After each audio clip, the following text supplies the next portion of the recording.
എല്ലാവർക്കും ചെറിയ കുട്ടികളോട് എന്തോ ഇഷ്ടമാണ്. പൊന്നു മുത്തേ, പൊന്നു കരളേ, എൻ്റെ പൊന്നെ എന്തെല്ലാം പറഞ്ഞുകൊണ്ടാണ് ഒരുമ്മ വെച്ചു അവരെ കളിപ്പിച്ചും ചിരിപ്പിച്ചൊക്കെ. പക്ഷേ അത് 2 വയസ്സ് 3 വയസ്സ് അതങ്ങ് കഴിഞ്ഞാൽ പിന്നെ അവരെ വിളിക്കുന്നത് പേര് മാത്രം. അവരെ കളിപ്പിക്കാനും ചിരിപ്പിക്കാനും രസിപ്പിക്കാനും എത്ര രക്ഷിതാക്കളുണ്ട്. റൈഫ് മോള് പറഞ്ഞ് ഞാൻ ഓർക്കുകയാണ്. എന്നെ ഉപ്പ വിളിക്കുമ്പോഴൊക്കെ റൈഫ് മോളെ എന്നാ വിളിക്കാറ്. ഉമ്മ വിളിക്കാറോ റൈഫേ, റൈഫ്.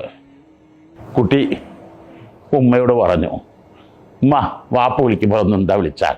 അപ്പോൾ ആ വിളി തന്നെ കുട്ടികളോട് ആ ഒരു വാത്സല്യ ശബ്ദം കുട്ടികൾ ഉറക്കിൽ നിന്ന് എഴുന്നേൽക്കുമ്പോൾ, എടാ എഴുന്നേൽക്കില്ലേ, എടി പോകുന്നില്ലേ, ആ പീരങ്കി പൊട്ടിക്കലൊന്നൊക്കെ നിർത്തിയിട്ട് അവരൊക്കെ കൂടെ കിടന്ന് അവരൊക്കെ ഒന്ന് തലയോടി അവർക്ക് ചുംബനങ്ങൾ കറുപ്പിച്ച്, പൊന്നുമുത്തേ എഴുന്നേൽക്കുന്നില്ലേ, എൻ്റെ കരളെ മുട്ടായി വേണ്ടേ, ഇങ്ങനെയൊക്കെ തമാശകൾ പറഞ്ഞ് ഉറക്കിൽ നിന്ന് എഴുന്നേറ്റാണെങ്കിൽ കുട്ടികൾക്ക് എന്തൊരു രസമായിരിക്കും.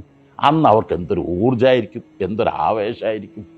കുട്ടികളെ എത്ര വലുതായാലും അവർ 90 എത്തിയാലും 105 വയസ്സായ ഉപ്പാക്ക് മകൻ തന്നെയാണ്.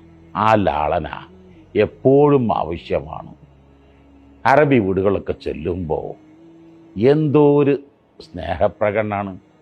എത്ര വയസ്സായ കുട്ടിയാണ് വന്നാൽ നേരെ ഉപ്പായുടെ അടുത്ത് വരുന്നു, ഉപ്പായുടെ കൈ പിടിച്ച് ചുംബിക്കുന്നു, ഉപ്പായുടെ നെറ്റത്ത് മുത്തം കൊടുക്കുന്നു, ഉപ്പ മുർദാവിൽ, അങ്ങനെ പരസ്പരം ആ സ്നേഹം ഉള്ളിൽ കെട്ടിപ്പൂട്ടിയിടാനുള്ളതല്ല.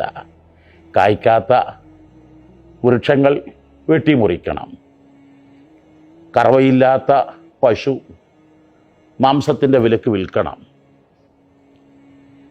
വെള്ളമില്ലാത്ത കിണർ മൂടി ഇല്ലാതെ ചെയ്യണം. അപ്പോൾ സ്നേഹങ്ങൾ കെട്ടിപ്പൂട്ടി വെക്കാതെ അത് ഏറ്റവും കൂടുതൽ കുട്ടികളോട്, അത് വാപ്പക്കെന്നും മക്കൾ എത്രയായാലും മക്കൾ വലുത് തന്നെയാണ്, അവരോട് നന്നായി സ്നേഹം പ്രകടിപ്പിക്കുക.